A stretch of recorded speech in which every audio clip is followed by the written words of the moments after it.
Bonjour à tous, merci d'être avec nous pour cette première conférence du CIMI sur la décarbonation. Si vous n'avez pas de casque, je vous invite à aller en chercher un juste à l'entrée de la salle. Comme ça, ce sera plus confortable pour qu'on s'entende tous.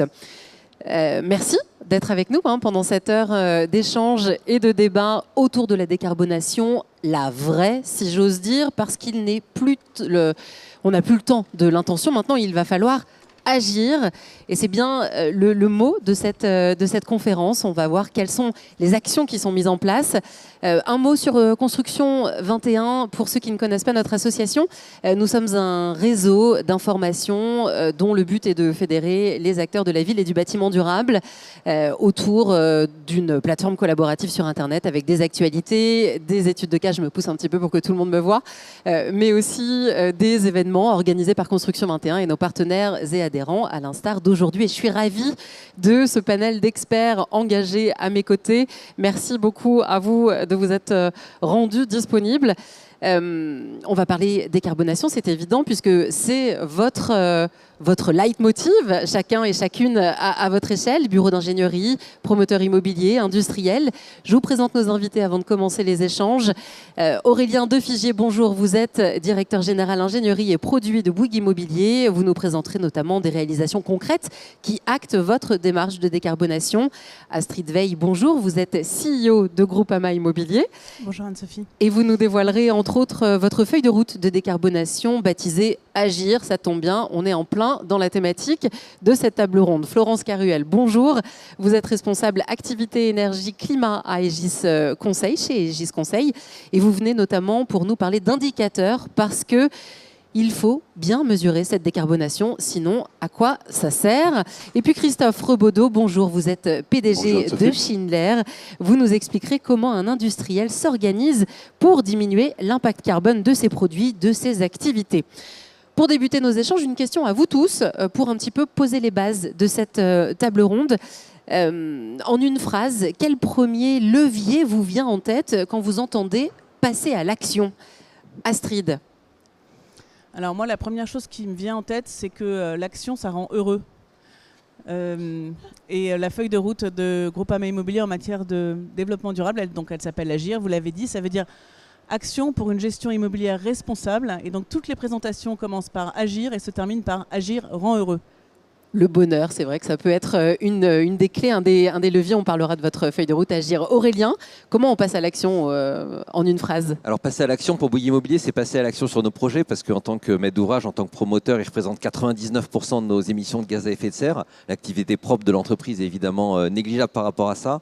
Et à ce titre, on n'est pas forcément les plus nombreux parmi les promoteurs, mais on le revendique fermement. On est un fort soutien du maintien de la trajectoire qui est prévue par la réglementation environnementale 2020 parce qu'on est convaincu que ça oblige et ça engage les acteurs à progresser année après année et ça donne surtout un cap et une visibilité qui est indispensable à tout le monde pour s'organiser. Et vous nous en direz plus tout à l'heure. Florence, quel levier pour vous pour passer à l'action? Alors, de notre côté, chez Aegis, on a vraiment en tête l'importance de former tous les acteurs de la chaîne du projet. Par exemple, chez Aegis, on a mis en place une formation à l'éco-conception reconnue qui est faite à tous les ingénieurs, tous les acteurs en interne. Et l'objectif, c'est vraiment de prêcher cette bonne parole et d'avoir une vision collective, commune de ces sujets-là. Oui, la formation, la vision, le langage, c'est une des clés, effectivement. Christophe? De notre côté, chez Schindler, c'est finalement l'enjeu est d'être intégré en amont des projets. C'est bien comprendre les problématiques, bien comprendre les besoins de nos clients et proposer les meilleures solutions. Aurélien, on en a parlé en introduction de cette décarbonation à l'échelle de Bouygues Immobilier. On aime dire que le maître d'ouvrage doit être un peu le chef d'orchestre. Comment vous avez organisé votre gouvernance chez Bouygues Immobilier pour porter cette décarbonation à tous les niveaux d'une opération ? Déjà, au-delà de Bouygues Immobilier, à l'échelle du groupe Bouygues, on est certifié par le SBTI et concrètement, chez Bouygues Immobilier, on s'est engagé à réduire de 28% nos émissions de gaz à effet de serre d'ici à 2030. Alors pour rendre les choses concrètes vis-à-vis de nos opérationnels, on a transcrit cet engagement en termes d'intensité carbone et pour la rendre compréhensible, audible par rapport aux objectifs qui sont ceux de la RE 2020. Et ça s'est décliné après de plein de manières. C'est des formations avec la mise en place d'une boîte à outils, un guide des leviers bas carbone. C'est une incentive du management parce que le management il est embarqué dans cette démarche, y compris sur les rémunérations variables de l'ensemble de nos dirigeants. Les critères d'atteinte de cette trajectoire bas carbone sont évidemment pris en considération. Et c'est embarquer l'ensemble de la chaîne de valeur, puisque finalement le bas carbone, ça se joue à toutes les étapes du projet, du développement, au montage, à l'achat, à la réalisation et au SAV. Après, on anime également des partenaires, des bureaux d'études, des architectes, des entreprises qui sont des gens de grande valeur avec qui on partage ces engagements, mais la confiance n'exclut pas le contrôle.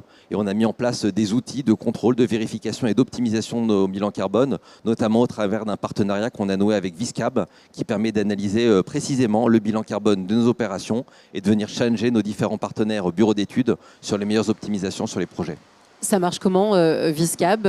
Quels sont les challenges justement que vous donnez à vos partenaires? Les challenges qu'on leur donne, ils sont notamment sur les FDES, puisque c'est vrai pour les partenaires industriels, c'est vrai pour l'ensemble de nos fournisseurs. C'est un levier extrêmement important aujourd'hui pour décarboner nos opérations. Et la conviction qu'on a, c'est précisément en travaillant tous ensemble dans le même sens. On a un gain carbone qu'on constate sur nos opérations année après année. On a fait l'exercice assez drôle depuis 5 ans de chiffrer le bilan carbone d'un même projet. Dont on n'a pas changé la conception, et on s'est amusé à regarder finalement quel est le poids carbone de ce bâtiment sans changer d'un iota la conception. Chaque année, on gagne 20 à 30 kilos de bilan carbone. Ça, pour le coup, c'est pas le travail du maître d'ouvrage, c'est le travail des industriels via les FDES. Et donc, en conjuguant les deux effets, c'est là où on parvient à avoir des gains qui sont tout à fait conséquents, une conception optimisée et des matériaux qui sont plus vertueux en termes d'impact carbone. Et on parlera de ces matériaux, de ces équipements et de ces indicateurs tout à l'heure. Astrid Veil, Groupama Immobilier a mis en place sa feuille de route Agir, on en parlait tout à l'heure. Vous vous positionnez, en tout cas vous aimeriez vous positionner en tant que fer de lance de la décarbonation au sein des promoteurs immobiliers. Comment vous avez structuré cette feuille de route pour qu'elle se traduise en actions concrètes auprès de vos opérations, mais aussi de vos locataires, des usagers de vos bâtiments? Alors, déjà, Groupama Immobilier, c'est la maison de l'immobilier du groupe Groupama, qui est un assureur, et qui est un assureur qui investit dans l'immobilier pour investir l'épargne de ses clients, en assurance vie, principalement. Et donc, on est un investisseur institutionnel du temps long. Donc nous, on ne fait pas des opérations pour les revendre, on ne fait pas des restructurations pour 10 ans, on les fait pour le temps long. Et notre baseline chez Groupama Immobilier, c'est assurer la création de valeur durable. Et dans durable, il y a la durabilité environnementale, mais il y a aussi la durabilité pour 100 ans. Et donc sur ce temps long, eh bien, on a évidemment des leviers d'action, mais on a aussi besoin de tenir compte d'un héritage. Par exemple, quand on regarde l'empreinte carbone d'une opération de construction, eh bien, dans la vie d'un actif, c'est 70% la construction et 30% l'exploitation. Pour du bureau, c'est plutôt 50-50 pour le résidentiel. Et donc, du coup, eh bien, c'est dès la conception et dès le moment où on envisage les travaux qu'il faut en tenir compte. Et donc, nous, on s'est dit, en fait, est-ce qu'on aime toutes les certifications qui existent, HQE, BREEAM, tout ça? On se dit, bah oui, mais et si on faisait la nôtre? Et on a fait la nôtre et on l'a appelée AAA. Atténuation, anticipation, adaptation. Et donc, on a, par rapport à tous ces A, on a un certain nombre d'actions et de leviers. Donc, par exemple, c'est nous qui avons créé le booster du réemploi il y a 5 ans maintenant. Alors, tout le monde a déjà entendu parler du booster du réemploi. L'idée, c'était de changer d'échelle en matière de réemploi, c'est-à-dire passer de 1% de réemploi à 10% de réemploi, parce que le réemploi, c'est magique, c'est 0 carbone par convention, même s'il faut un peu le stocker, un peu le transporter, mais par convention. Et donc le réemploi, on a incubé un projet, on a développé une plateforme, et puis on l'a donné au marché, et puis plus personne ne sait que c'était Groupama, et en fait, on s'en fiche pas mal, parce que nous, ce qu'on veut, c'est être prescripteur d'un certain nombre de façons de faire. Donc le réemploi, c'est une chose. On travaille, pour donner un autre exemple, qui du coup est plus relative à la phase exploitation. On a lancé une initiative avec A4MT qui s'appelle Impact. C'est 1 comme le chiffre et pacte comme impact, parce qu'on pense qu'il faut emmener toute la chaîne de valeur immobilière dans la décarbonation. Et toute la chaîne de valeur, c'est aussi les utilisateurs. Et on s'est rendu compte que la façon dont on écrivait des baux ou dont on vivait la vie d'un bail avec un locataire, eh bien finalement, il y avait assez peu de moments de rencontre de choses vertueuses. Il y avait un truc qui s'appelait Bail Vert, qui avait fabriqué un truc qu'on appelait annexe environnementale. Je ne sais pas si vous lisez tous vos contrats. Moi, moyen. Mais alors les annexes, jamais. Donc l'annexe environnementale, on trouve que ce n'est pas suffisant pour avoir un pacte vertueux bailleur-locataire, et on veut créer des boîtes à outils pour se mettre à écrire des baux où on va faire des choses ensemble. Et passer du bail vert au bail vertueux, il y a plein d'initiatives et d'idées, et donc on a travaillé et on est en train de... Enfin, on a déjà une boîte à outils qui permet d'écrire des choses de façon complètement différente. Voilà, il y a déjà des beaux impacts qui ont été délivrés. Il y a déjà des beaux impacts. Alors, il y a déjà des clauses impact dans certains baux. Par exemple, il y a un sujet que j'aime bien, c'est qu'on écrit toujours dans le bail, le locataire remettra les locaux en état à la fin du bail. Mais pourquoi est-ce qu'on mettrait tout ça à la poubelle, en fait? Peut-être qu'il y a des choses bien dedans, peut-être qu'il y a des choses qu'il faut garder, peut-être qu'il y a des choses qu'il ne faut pas garder. Et en tout cas, en carbone, il faut au moins se poser la question de ce qu'on fait à la fin d'un bail. Vous m'expliquez lors de la préparation à cette table ronde que justement cette idée vous étiez venue parce que vous, quand vous avez été locataire, vous avez dû remettre en ordre. Voilà, on était locataire d'ICAD et les services généraux de Groupama m'ont appelé en me disant, dis donc, on doit remettre tout en état, ça va coûter très cher, ou alors sinon il faut qu'on paye une indemnité de plus d'1 million. On ne pourrait pas essayer de voir si ça ne les intéresse pas de garder tous ces agencements qui sont en bon état. Donc je suis allée visiter avec la directrice de l'asset management d'ICAD nos locaux et je lui dis dans chaque pièce tu me dis ce que j'enlève. Alors on rentrait dans une pièce, elle me disait oh bah là tu touches à rien.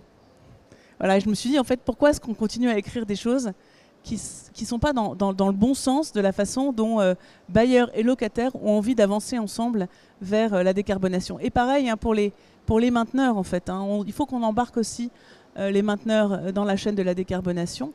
Nous on est très engagés dans la labellisation BBCA pour donc cette labellisation bas carbone qui entraîne justement preneurs, locataires et mainteneurs dans la partie exploitation pour une gestion vertueuse des actifs. Et encore une fois, le carbone, c'est pour du temps long. Il ne faut pas le calculer à l'échelle d'une opération, mais à l'échelle de la vie d'un actif, comme si c'était son passeport pour toujours ou son carnet de santé pour toujours. Et quand on raisonne comme ça, on fait des choses un tout petit peu différemment. Vous le disiez, le carbone, c'est pour du temps long. Vous avez notamment des actions de rénovation, je le dis, puisque vous nous aviez préparé une slide sur la rénovation lourde. Comment on fait justement pour inclure la décarbonation quand on est en projet de réno? Alors ça, c'est la courbe crème. La courbe crème, c'est la trajectoire qui a été adoptée au niveau européen pour essayer de tendre vers zéro carbone à horizon 2050.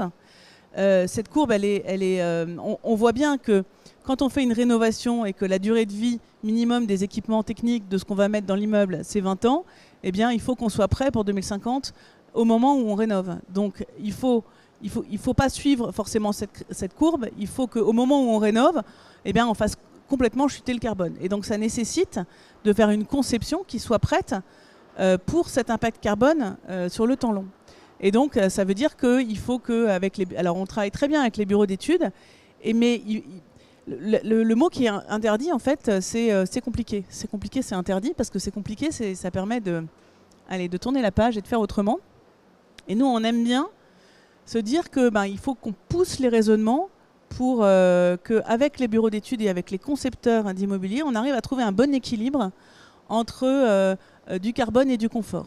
Et on est en train de travailler sur un immeuble Place de la Bourse qui sera AAA selon nos critères et nos standards.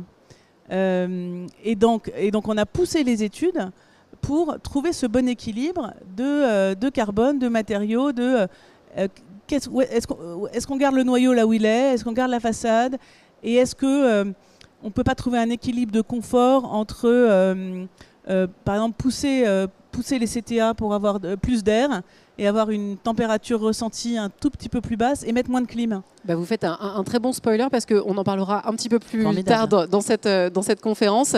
Florence Caruel, Astrid Veil nous disait que la décarbonation, ça joue 70% à la conception, 30% à l'exploitation, 50-50 quand il s'agit de résidentiel.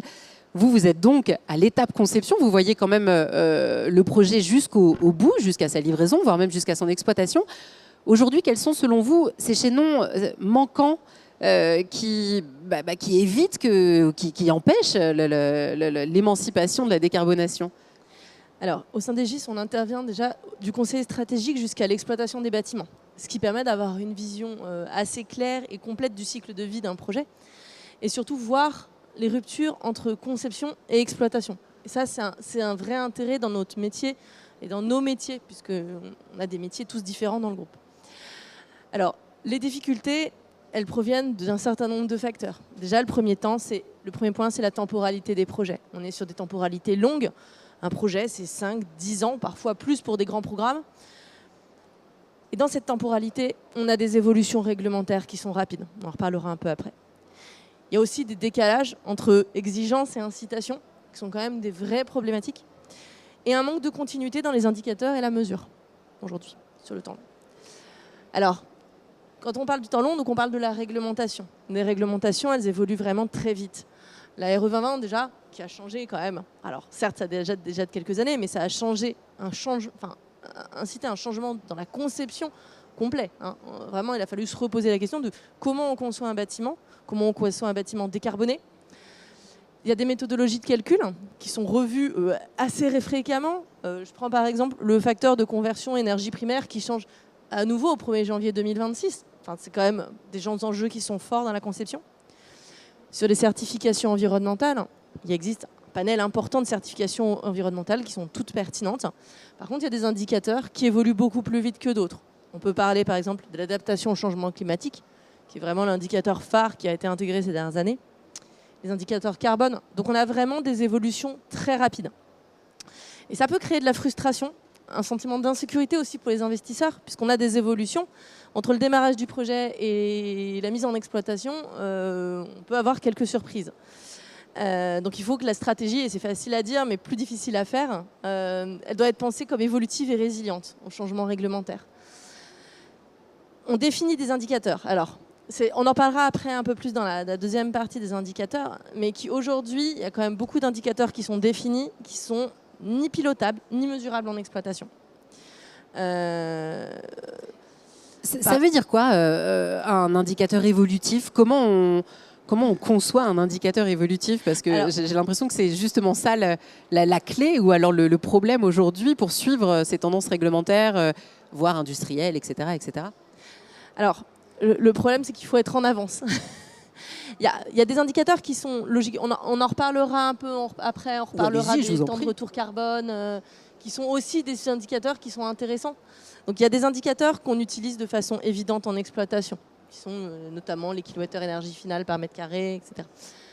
On en reparlera un peu après, mais l'autre sujet, qui est le sujet des financements, des financements qui sont aussi difficiles à monter, les financements vertueux sur un certain nombre de projets, et que les modèles d'affaires aujourd'hui restent basés sur le CAPEX et non pas sur le coût sur 50 ans. Et pourtant, comme vous l'avez très bien dit en introduction, sur 50 ans, la construction représente entre 30 et 50% du carbone et l'exploitation 70%. Donc il faut des modèles et il faut des indicateurs qui valorisent l'exploitation et des décisions qui valorisent aussi cette utilisation finale et ces utilisateurs, comme vous l'avez très bien dit Astrid tout à l'heure.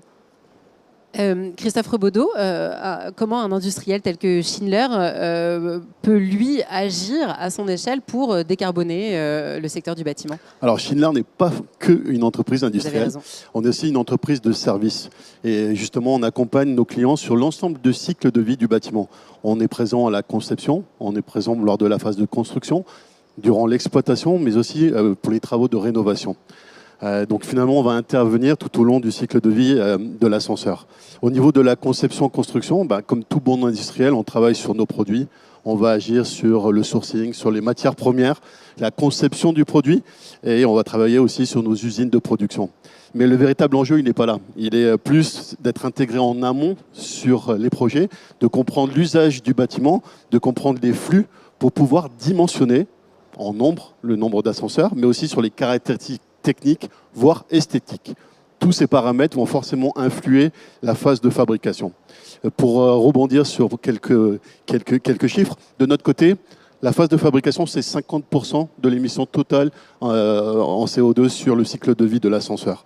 On part sur 25 ans d'exploitation au niveau de cette partie-là. Et les 50 autres pourcents, c'est quoi alors? Et justement, on y vient. On va parler un peu plus tard sur l'exploitation, mais je développerai sur les fiches PEP dans la deuxième partie. La partie là, si je me concentre, qu'est-ce qu'on peut aussi apporter en exploitation? Finalement, on a deux axes.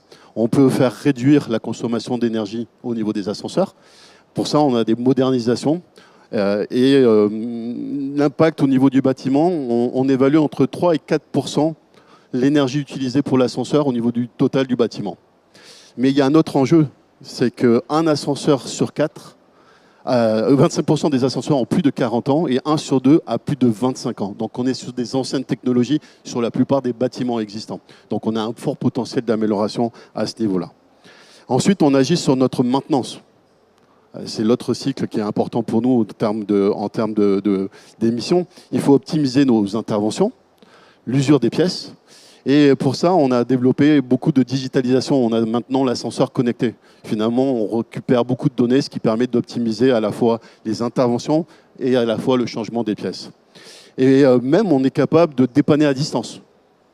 Aujourd'hui, par exemple, on a fait l'estimation sur tous nos ascenseurs connectés depuis le début de l'année. On a évité 1700 interventions de techniciens, juste en réinitialisant l'appareil depuis le siège social de Vélizy. Donc ça contribue justement à cette diminution du poids carbone. Et enfin, un autre point où on est aussi attendu, c'est sûr, on l'a dit tout à l'heure, Astrid en a parlé, les rénovations lourdes. Et là, finalement, on doit sortir un petit peu de notre approche industrielle, avoir presque une approche sur mesure et adaptée aux besoins. Et par exemple, on a fait un chantier sur une tour de la Défense où on a gardé les guides des ascenseurs. Les guides, c'est un peu les rails pour les chemins de fer et pour les locomotives. Donc on a gardé ça. Ça nous a obligés, nous, à nous adapter en termes de technique, en termes d'études, en termes de fabrication, en termes de risque aussi de montage, puisque c'est des méthodes de montage différentes. Mais le résultat est assez prometteur et probant, puisqu'on a diminué de 20% la réduction de CO2 sur l'ensemble du cycle de vie de l'ascenseur. Et on a également réduit de 38% le poids de l'ascenseur et du matériel qu'on a livré sur site. Est-ce que c'est vous qui avez décidé de les récupérer, de les réutiliser, ces guides, ou est-ce que c'est le promoteur immobilier, le maître d'ouvrage qui vous a un peu challengé? C'était des discussions en amont, parce qu'on était en amont, et donc on avait ce challenge, et on a contribué sur l'ascenseur à aller dans cette direction. Astrid Veil, Aurélien de Figier, tout à l'heure, Florence parlait de frustration sur cette temporalité. Vous êtes frustrés, vous, les maîtres d'ouvrage? Alors, moi, je ne suis jamais frustrée. Parce que je pense qu'on est dans un moment où on arrive quand même pas mal à embarquer toute la profession dès la conception vers nos objectifs. J'aime bien l'exemple de l'ascenseur parce que moi j'ai travaillé avec certains de mes collaborateurs, avec Patrick que j'ai vu ici, Patrick Tolvy, sur une initiative de Paris & Co qui s'appelait Low Tech. J'aime pas tellement Low Tech parce que ça fait un peu low cost. Alors moi je l'appelais Fair Tech. Et justement, on avait un exemple qui était celui des ascenseurs. Ça ne plaira pas forcément à Christophe, encore que. Mais je me disais, pourquoi est-ce que dans un cahier des charges, on écrit que le temps d'attente maximum d'un ascenseur, ça doit être 32 secondes? Parce qu'au bout de 32 secondes, on s'ennuie, alors qu'on est en train de regarder son téléphone, ses mails et tout ça. Est-ce qu'on ne pourrait pas attendre 40 secondes et économiser un ascenseur dans l'immeuble? Ou peut-être même, on pourrait considérer qu'il y a des pics de trafic, le matin, à l'heure du déjeuner, le soir, et que pendant ce temps-là, peut-être même on s'obligerait à prendre l'escalier et on pourrait peut-être attendre jusqu'à 60 secondes.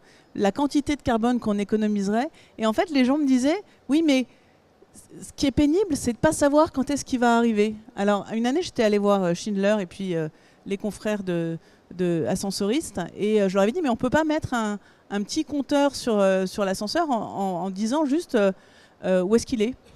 Et peut-être que juste si on savait où il est, on pourrait attendre plus longtemps et économiser tout le carbone d'une batterie entière d'ascenseurs. Et à l'échelle d'un ensemble immobilier, ça peut être beaucoup de machines. Alors il en vendra moins, Christophe.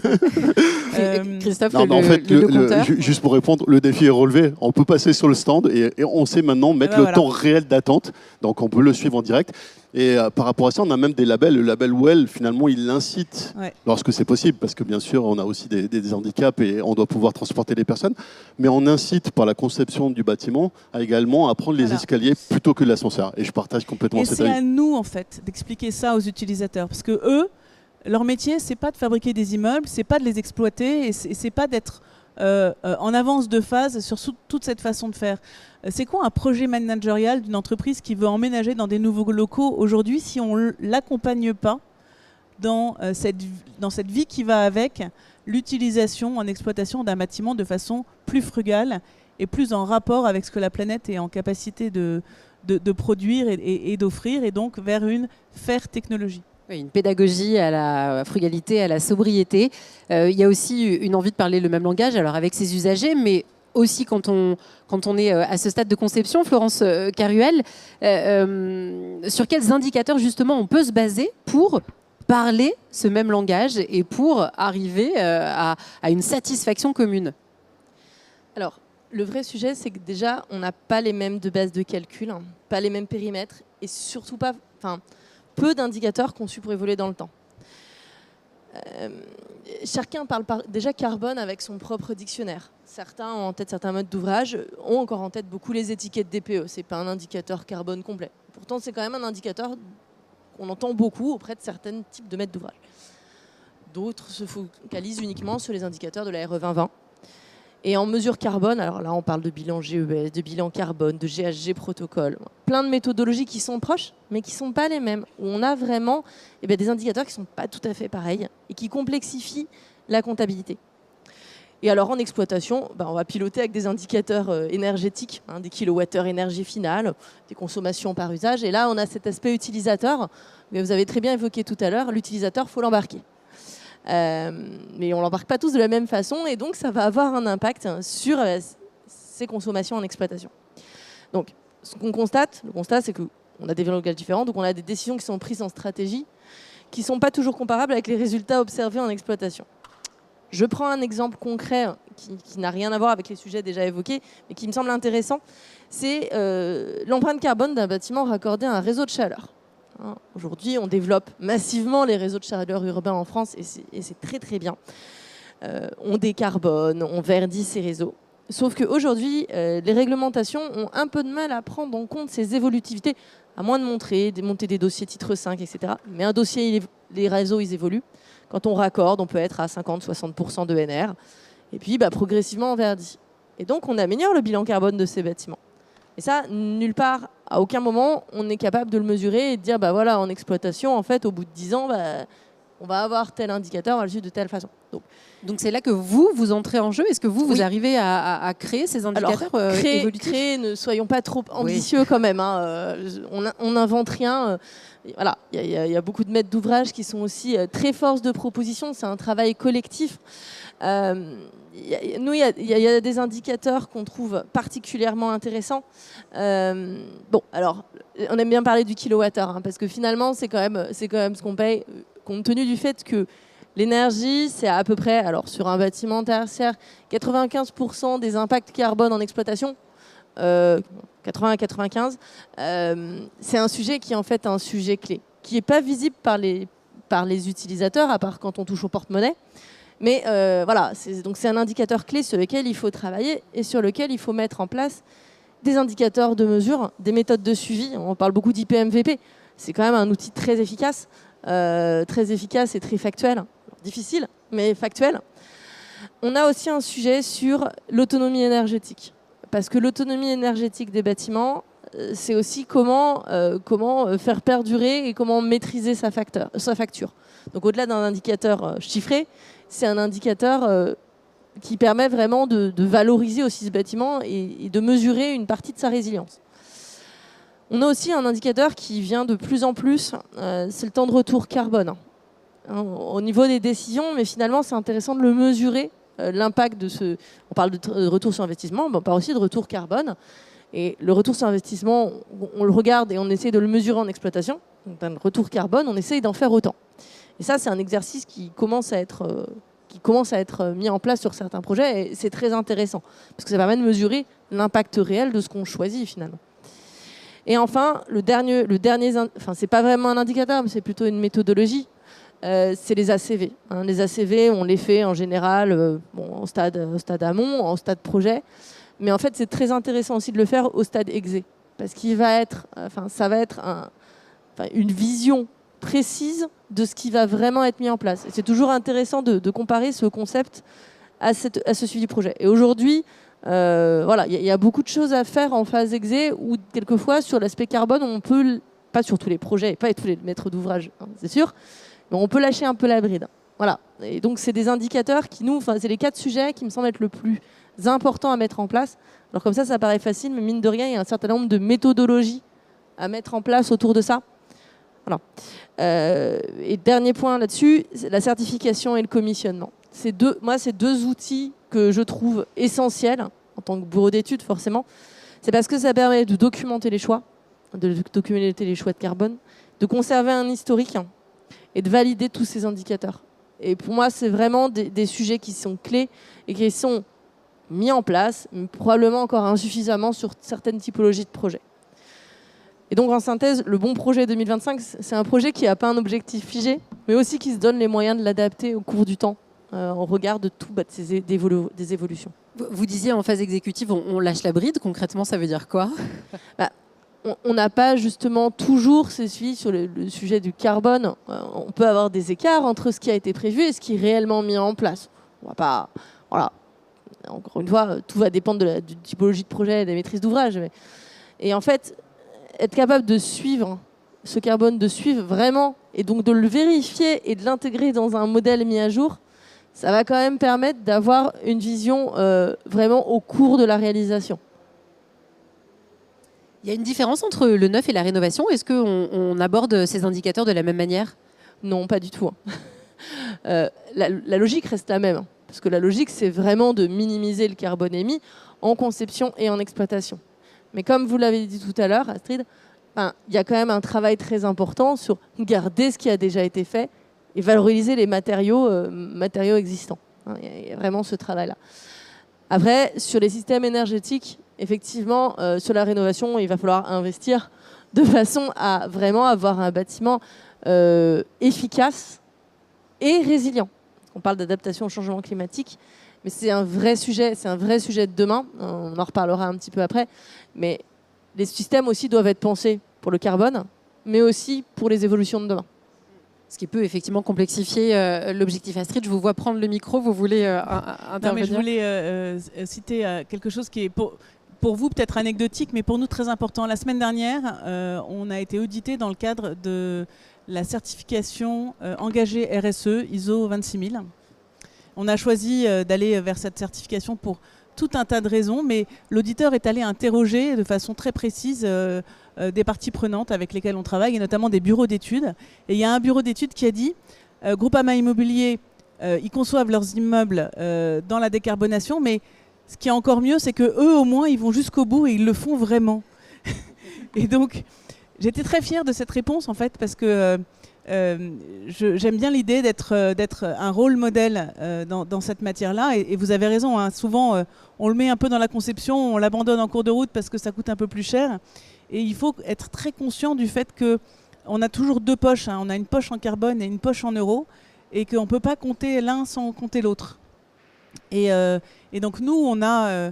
et aussi, on a un groupe, un mandant, hein, parce qu'on gère pour le compte du groupe, qui nous suit hein, parfois dans nos délires de décarbonation. Astrid, gardez le micro, puisque j'aimerais vous faire réagir sur une phrase que vous m'avez glissée quand on a échangé avant cette table ronde. Vous m'avez dit qu'il faut parfois mettre un peu plus de carbone maintenant pour réussir à passer les paliers de demain. Ça rejoint l'exemple que vous avez commencé à nous présenter avec ce bâtiment Place de la Bourse. Qu'est-ce qui s'est passé sur ce bâtiment? Alors, quand on a lancé la restructuration de cet immeuble, on s'est dit on va faire l'immeuble le plus nul de Paris. Je ne sais pas, peut-être certains ont déjà entendu ça. 0 climatisation, 0 carbone, 0 superflu. Mais en y réfléchissant bien, être nul, c'est compter pour un temps très court. Parce qu'on ne peut pas être nul très longtemps. Il faut aussi tenir compte de l'évolution du climat. Et si on se dit qu'on veut être bon en 2050, ça rejoint la courbe qu'on regardait tout à l'heure, hein. Si on veut être bon en 2050 avec le climat de 2050 dans les standards dans lesquels on sera à ce moment-là, eh ben, il faut trouver ce bon équilibre entre du carbone et du confort, y compris pour le futur. Et ce travail-là, en fait, on n'y avait jamais pensé avant. Et on a réussi à trouver des bureaux d'études. D'ailleurs, Aegis fait partie des gens qui sont très en avance sur ce type de méthode. On a trouvé des gens qui nous accompagnaient dans cette réflexion. Et voilà, c'est trouver le bon point d'équilibre en mettant peut-être plus que ce qu'on aurait voulu maintenant, mais pour très longtemps. Et on ne fait pas une restructuration pour 15 ans, ça se faut arrêter. La restructuration d'un immeuble, il ne faut plus que ça soit un Kleenex. Ou alors, juste peut-être pour quelques éléments de décoration, mais il faut que l'immeuble soit prêt et agile, et même peut-être réversible pour toujours. J'aime beaucoup l'image du Kleenex.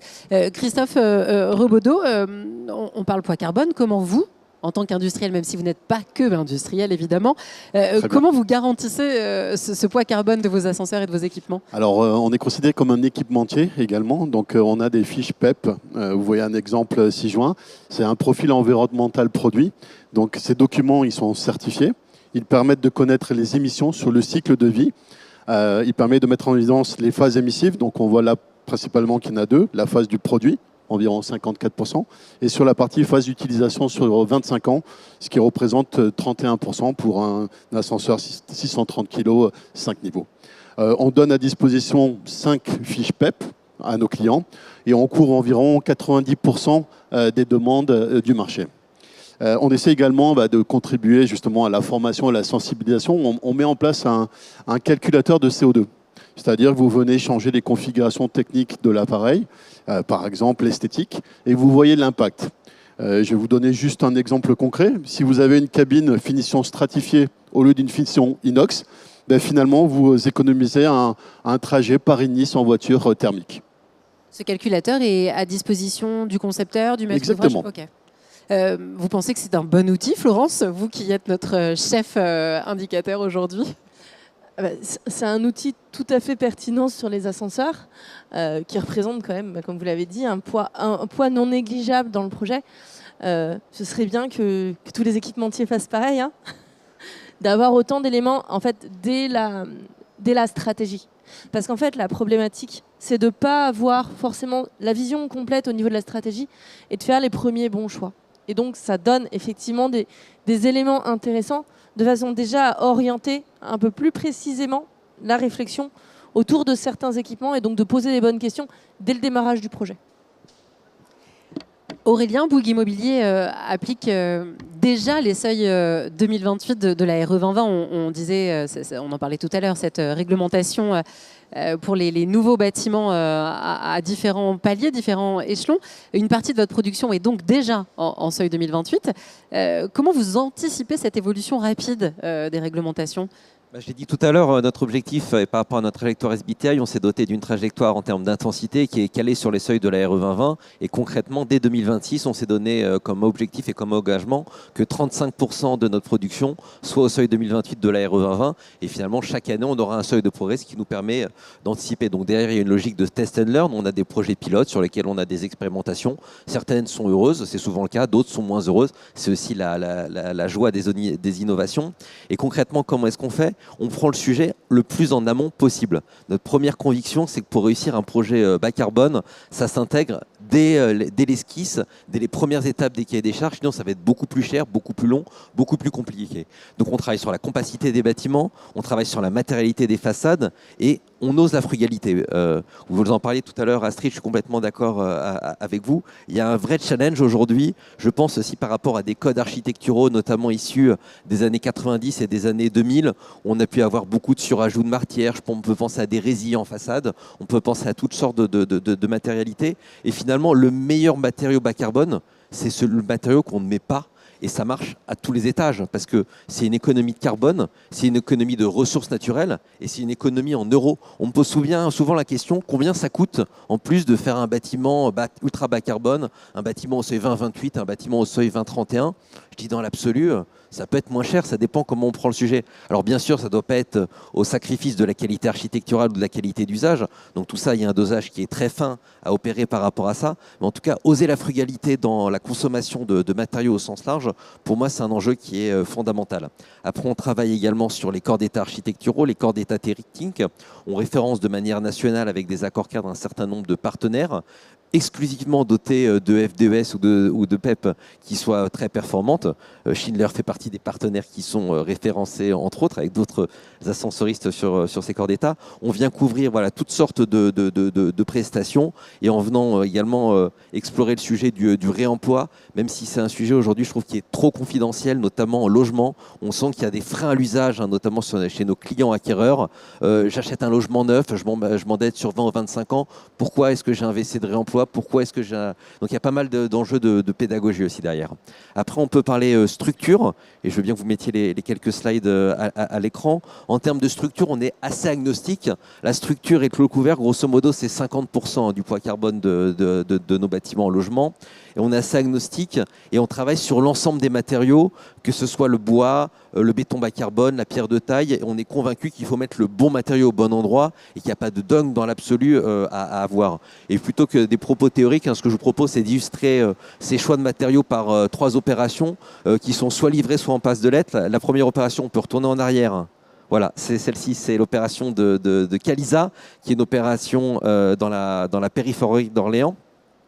Donc, qui est une opération en pierre de taille porteuse qu'on va livrer dans les prochains mois au début de l'année 2026. La pierre porteuse, la pierre massive, donc là en l'occurrence c'est de la pierre qui vient de la carrière du Clocher dans l'Oise. C'est un matériau qui est hyper intéressant parce que c'est un matériau qui est naturel, qui est géosourcé, qui est durable, qui est extrêmement qualitatif, qui est hautement réemployable. C'est pas aux révolutionnaires qui ont déconstruit les églises lors de la Révolution qu'on va la prendre. Et c'est un matériau qui a également des qualités en termes d'inertie thermique qui sont très intéressantes. C'est un matériau aujourd'hui, il n'est pas assez bien reconnu à notre sens, notamment dans les moteurs de calcul de la RE 2020. Et on a un partenariat avec le CTMNC, qui est le Centre technique des matériaux naturels de construction, pour faire reconnaître davantage les qualités carbone de ce matériau qu'on souhaite utiliser sur davantage d'opérations actuellement chez Bouygues Immobilier. Et on a 6 opérations en pierre de taille massive qui vont se lancer en Ile-de-France en 2026. Oui, c'est assez local quand même comme utilisation, la pierre de taille, ou on peut la retrouver un peu partout en France?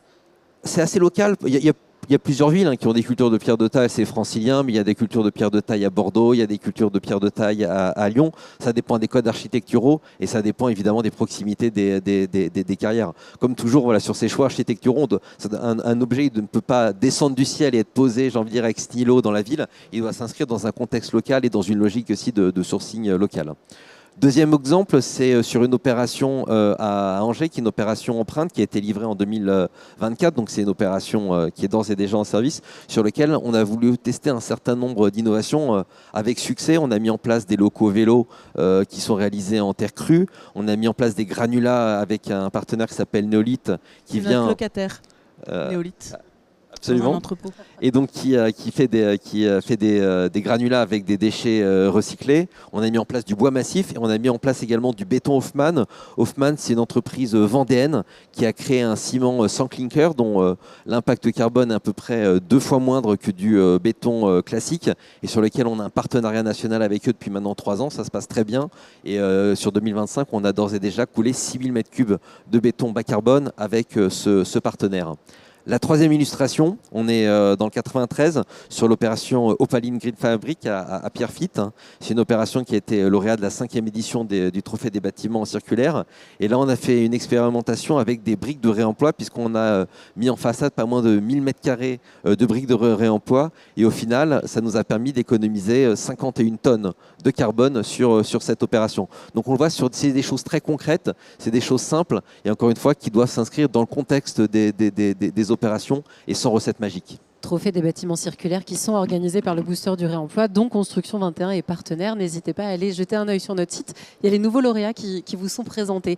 C'est très inspirant. Vous me disiez également qu'au niveau énergétique, vous avez fait un choix très marqué, peut-être aussi pour éviter justement ces évolutions de réseaux de chaleur ou d'autres systèmes. Qu'est-ce que vous mettez pour faire chauffer ces bâtiments ? Alors, sur nos opérations, on privilégie les pompes à chaleur. Les pompes à chaleur parce qu'elles ont plusieurs vertus. Alors, leur poids carbone aujourd'hui, il est encore améliorable. On travaille avec les industriels. Leur poids carbone en termes de construction, j'entends.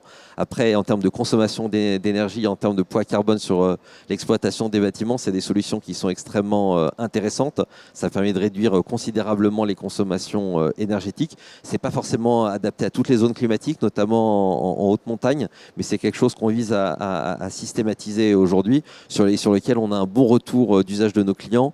Et sur des territoires qui sont aujourd'hui aussi soumis à des fortes canicules, c'est des solutions qui sont intéressantes, puisqu'elles peuvent être réversibles. Elles peuvent permettre de produire du froid en été. Et on préfère anticiper ça dans la conception de nos logements plutôt que de voir fleurir des clims qui sont installés individuellement par nos clients acquéreurs. C'est pas très heureux d'avoir des unités extérieures sur les balcons. Et en termes de consommation énergétique, c'est toujours plus performant si ça a été anticipé au global dans la conception.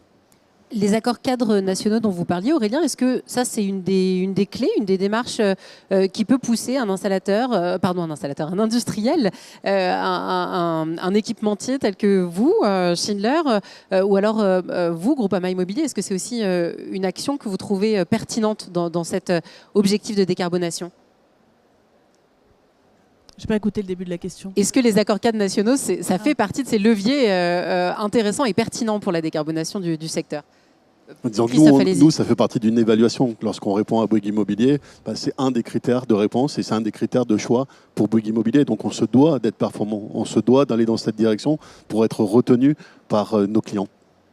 Je sais pourquoi je n'avais pas compris le début de la question. C'est parce que nous, ce n'est pas comme ça qu'on raisonne. On a de l'immobilier existant et on s'en occupe pendant toute sa vie. Alors parfois on est en amont quand on investit, ça nous arrive d'investir dans de l'immobilier neuf et à ce moment-là on va regarder comment l'immeuble a été certifié et quels ont été les critères de son empreinte carbone future à la fois sur la partie construction et exploitation.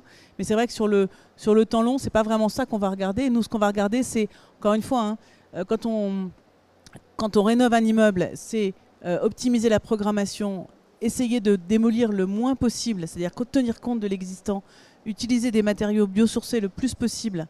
Alors, sauf si ça prend trop de place, parce que quand même, après, il y a une histoire de mètres carrés, donc voilà, mais on essaye. Favoriser le réemploi, puisqu'il faut booster le réemploi et c'est zéro carbone. Et puis utiliser des matériaux qui sont vertueux, ça c'est la phase de la restructuration d'un actif. Et ensuite, embarquer toute la chaîne dans la phase d'exploitation. Alors nous, on a beaucoup d'immeubles qui sont à Paris, donc on ne peut pas faire de géothermie, on ne peut pas mettre de PAC. Donc on a le choix entre chaudière gaz VRV ou réseau urbain. On va quand même dans réseau urbain. Et on est, même si ça coûte beaucoup plus, on va toujours chercher CPCU Fraîcheur de Paris parce que en termes d'équipement, de maintenance et à terme de production qui se décarbonera de plus en plus, on trouve que c'est quand même la meilleure solution. Christophe, pour aller plus loin dans cette question, comment on fait rimer innovation avec décarbonation ? Nous, on l'avait un petit peu évoqué, le cycle de vie et où on est impacté, on a la production et l'utilisation. Alors, je ne vais pas vous faire la liste de toutes les innovations, mais je vais essayer de prendre 2-3 exemples. Au niveau de l'utilisation, on a amené par exemple le mode veille. Le mode veille, c'est quoi ? C'est un petit peu l'équivalent du start and stop de la voiture. C'est-à-dire que vous n'utilisez pas l'ascenseur, tout se met en veille et on ne consomme pas d'énergie lors de la phase de non-utilisation. On a également par exemple la régénération.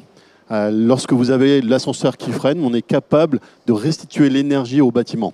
Donc ça, c'est en base et en standard sur tous nos produits et c'est devenu un standard au niveau de la profession. Un point important, par exemple, c'est le Métacor. C'est une solution innovante. Lorsqu'on regarde à l'horizon 2050, on s'aperçoit que 80% des bâtiments qui existent en 2050 sont déjà construits aujourd'hui. Et donc finalement, d'ici 2050, on va repenser les usages du bâtiment. Et nous, on doit s'adapter à ça. Avant, on avait un ascenseur pour un usage. Pour le logement, on mettait un ascenseur. Pour le bureau, un ascenseur. Et là, avec ce Métacor, l'idée, c'est d'avoir un ascenseur pour du multi-usage. Donc, on accompagne justement l'évolution des bâtiments. La réversibilité qui est nécessaire aujourd'hui.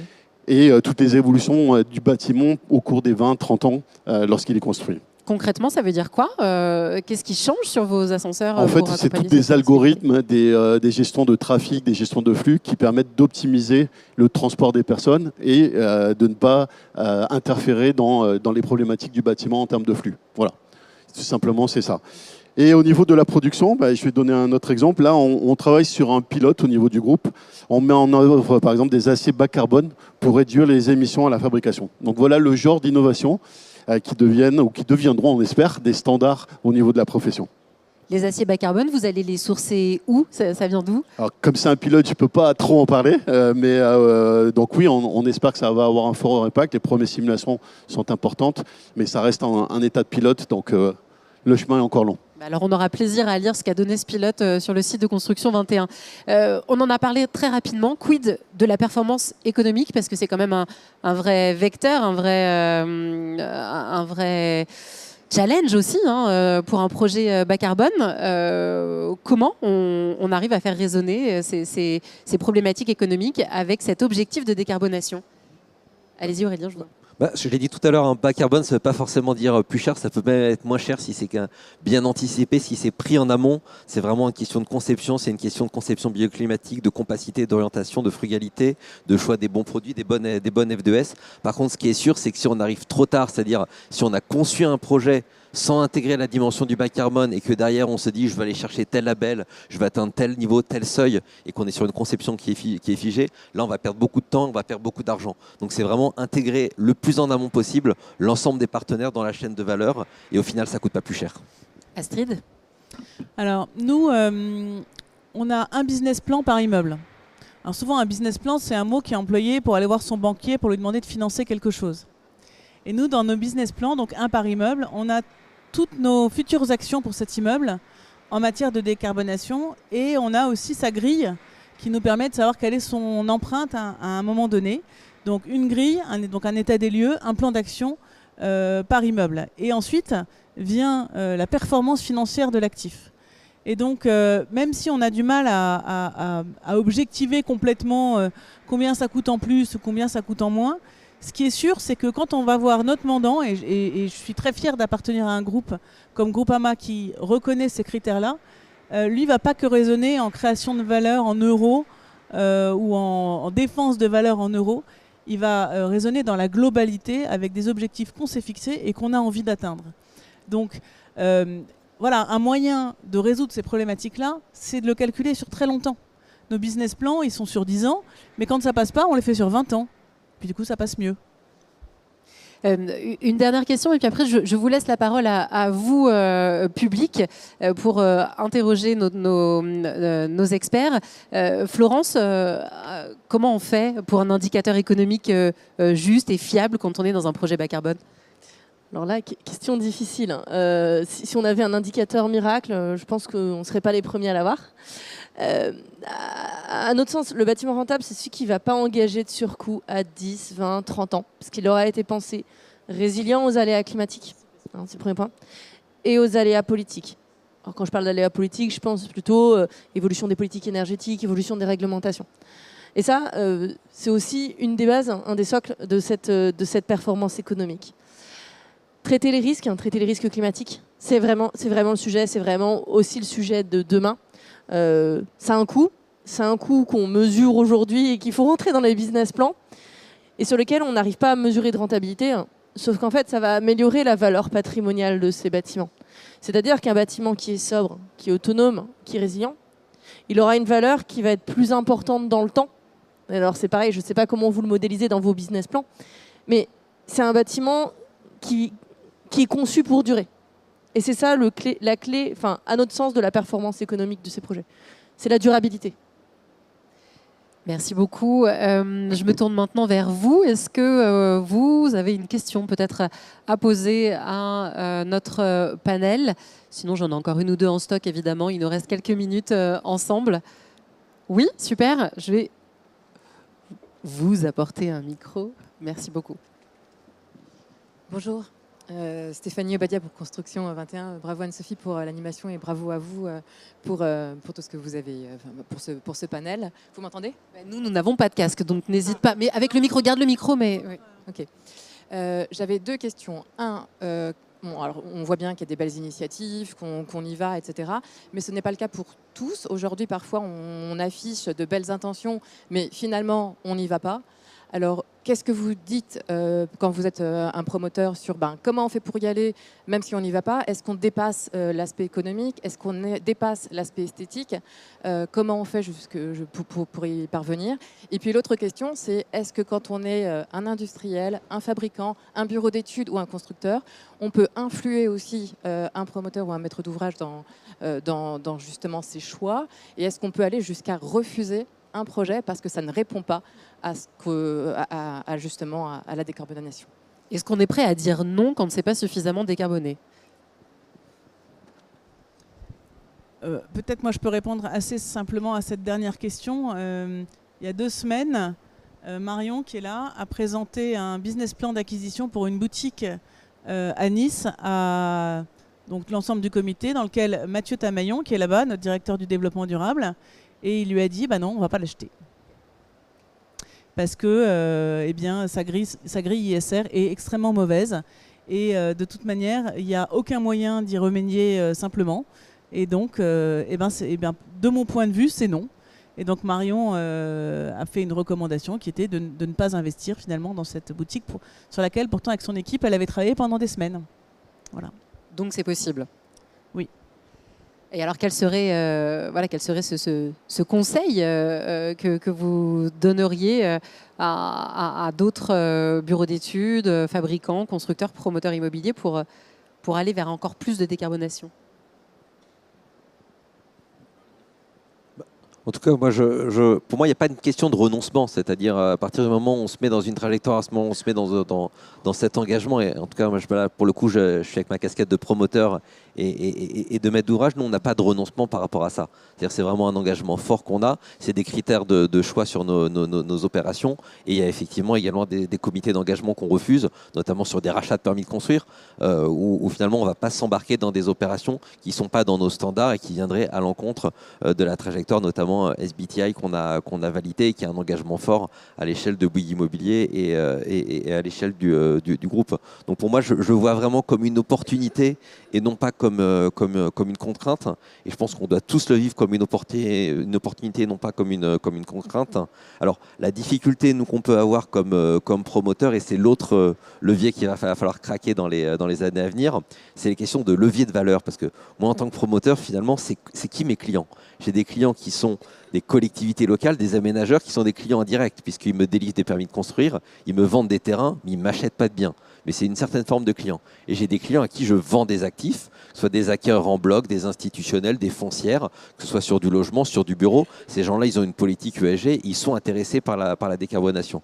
Quand je vends des logements à la découpe, pour le coup, la réalité aujourd'hui, même si chaque citoyen, au fond de lui-même, se dit convaincu de l'importance de la décarbonation, je ne sais pas aujourd'hui, sur des opérations de logement, valoriser 1 euro de plus sur la vente d'un logement qui a un bilan carbone, qui a une performance plus exemplaire. Et aujourd'hui, c'est une réalité économique qui est extrêmement navrante. Et ça, c'est aussi un sujet de pédagogie, sans doute, qu'on doit prendre sur nous au niveau des promoteurs. C'est un enjeu sur lequel on doit travailler avec les collectivités publiques et avec les pouvoirs publics, parce que si on doit aller plus loin, il faudra aussi aller chercher la valeur auprès de nos clients acquéreurs et pas seulement les institutionnels. Christophe Rebaudot. Oui, au niveau industriel, nous finalement on est dans cette approche. On a également une feuille de route. On est le premier ascensoriste à avoir un objectif de neutralité carbone en 2040. Donc il faut être logique. C'est par exemple tout ce que vous avez vu en innovation, ça devient des standards chez nous. Donc peu importe la demande, on va déjà fournir des ascenseurs qui répondent à ces qualités et à ces besoins.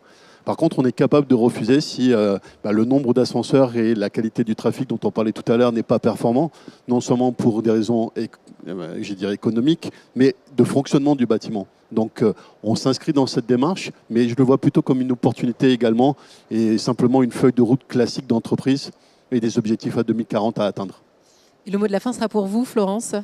Alors nous, en tant que bureau d'études, on a du mal à refuser des projets parce que dans leur approche initiale, ils ne sont pas assez décarbonés. On va refuser pour des questions éthiques. Ça, oui, ça paraît évident. Par contre, on estime qu'il y a toujours un gain, il y a toujours un accompagnement à aller faire aux clients.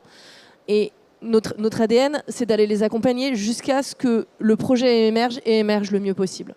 Et donc, ce n'est pas parce que initialement le client parce qu'on travaille quand même aussi beaucoup avec des maîtrises d'ouvrage publiques, que le client n'a pas les bonnes idées, n'a pas les bonnes intentions, qu'on ne peut pas la faire évoluer. Il y a vraiment un travail à faire sur les financements, un travail à faire sur les projets techniques et sur la vision qu'ils ont de leur propre projet. Voilà.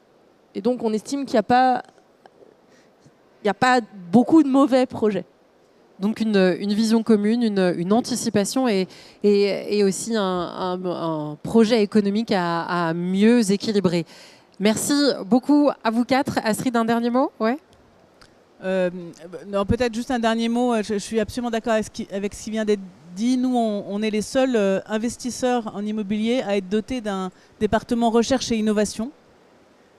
Et qu'est-ce qu'on fait dans ce département recherche et innovation? Eh bien, on essaye d'anticiper l'avenir et on participe à beaucoup de chaires de recherche parce qu'on pense que la solution, elle est chez les ingénieurs de demain. Donc, on est dans cette participation et la création de tout ce mouvement qui va permettre de mieux concevoir les bâtiments pour le futur. Merci beaucoup. C'est vrai que l'avenir est en marche, Voilà. si on peut le dire. On se retrouve sur vos différents stands tout au long du CIMI. Merci à vous. Et puis la captation sera disponible bientôt sur le site internet. Moi, je vous donne rendez-vous tout à l'heure à 14h pour 2 retours d'expérience très inspirants de la Poste Immobilier. Vous pouvez déjà aller regarder les études de cas sur notre site. Merci. Bonne journée.